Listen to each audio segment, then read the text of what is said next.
All right, today we are going to continue with our 5 paragraph essay.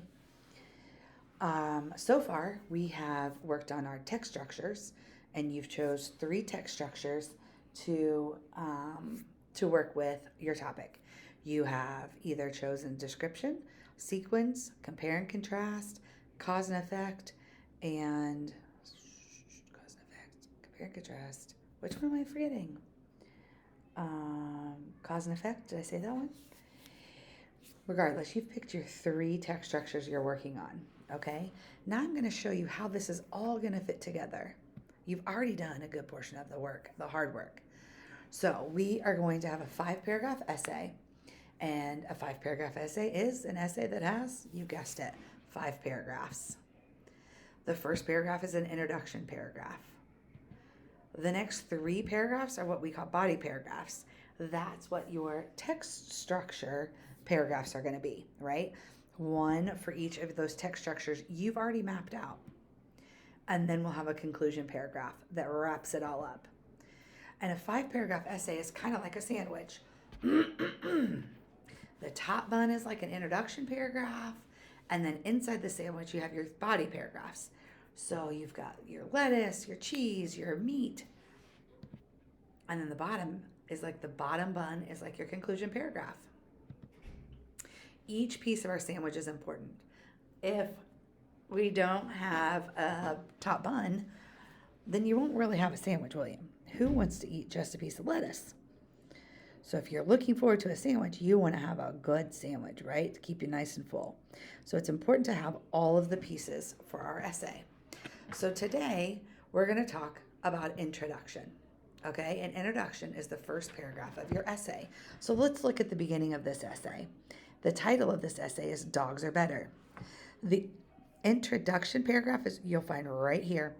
Imagine having a busy day full of school, homework, and meetings. When you finally get home, all you want to do is relax. If you have a pet dog, you can't just go home and relax. You have to take them on a walk. This would get exhausting day after day. Cats are better pets than dogs. Cats are easy to take care of. They can learn to do tricks, and they are a useful companion. So that's the beginning of this 5 paragraph essay.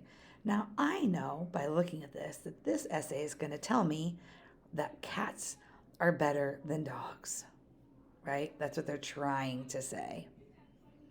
Okay?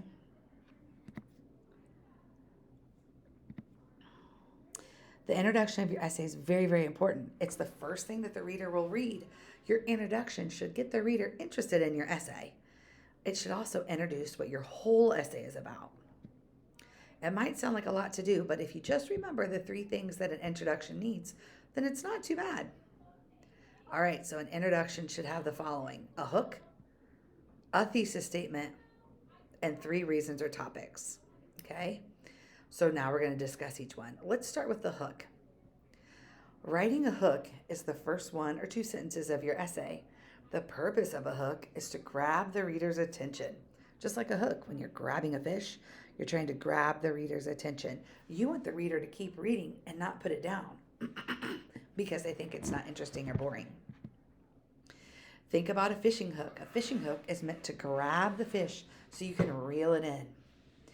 These are some examples of a hook. You could use a surprising fact or statistics. Like this one. Did you know that honey never spoils? Just like a good story, honey lasts forever.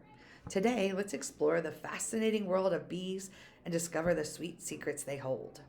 Right? That makes me want to read a little bit more, and it gets me going about honey. I didn't know that honey never spoils. Another way you could write a hook would be using imagery, where you let's look at this example. Close your eyes and imagine a magical land where rivers are made of chocolate and mountains are made of candy. Well, our journey today won't take us there, but it will lead us to a place just as exciting, the world of chocolate production. Man, that makes me hungry. It makes me want to read more, doesn't it? You could use a personal connection. Have you ever wondered what happens to your lost toys or missing socks? Well, just like those mysteries, the world beneath our feet holds its own secrets. Join me as we dig deep into the wonders of soil and discover the hidden treasures it hides. a riddle or a question. What is a backbone but has no bones? Today we're going on a journey to unravel the mystery of this riddle and explore the incredible world of animals without bones, the fascinating realm of invertebrates. Or lastly, you could use a famous quote. Albert Einstein once said, "The only source of knowledge is experience." Today, we're going to gather our own experiences as we dive into the world of science experiments. Get ready for a hands on adventure that will make Einstein proud. Those were all very interesting and made me want to learn more about the topic. So, here's a couple examples. Out of these two essays, which one do you think are the most interesting? We've got bugs should not be added to the cafeteria menu. Or imagine sitting down in the school's cafeteria to eat your lunch and sitting next to you as a student eating bugs. Wouldn't that be so terrifying and gross? Bugs should not be added to the school cafeteria menu. Which one do you think? Now, do I really want to read more about bugs should not be added to the cafeteria menu? Or do I want to read this, which makes me envision being in the cafeteria and a person was eating bugs? This sounds way more interesting. The second one, doesn't it? That's because this one has a hook. The other one didn't. All right.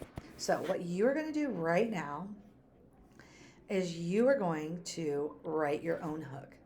I want you to take a few minutes, think about what it is that your topic is about, and I want you to try and write up a couple different hooks.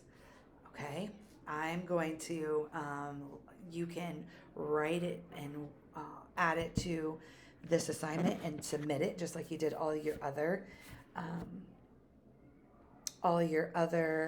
PowerPoints. Or actually, I take that back. Why don't you do a thin slide?